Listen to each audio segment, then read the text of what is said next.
In this lesson, we'll create a search box using the repeater's filter action. Drag a repeater table onto the canvas. Then add a text field and a label.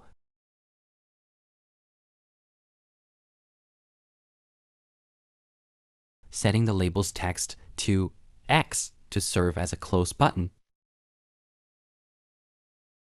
Add a text change interaction to the text field and add an add filter action.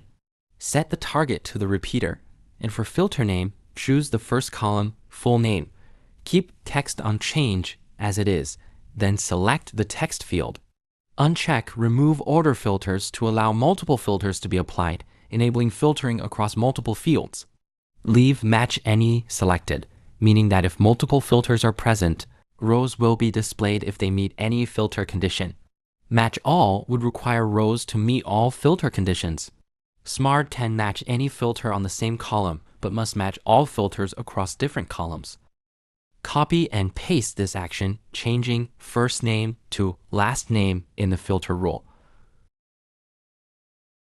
Copy and paste once more, changing first name to score. For the close button, add an click interaction.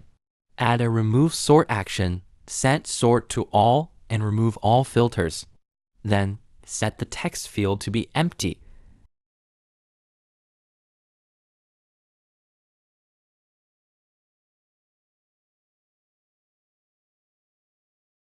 Adjust the order of these actions.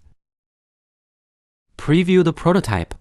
When we enter text in the input field that matches any column in the first row, it will display the first row. When we click the close button, all filtered rows will be removed. Entering text that matches a column in the second row will display the second row,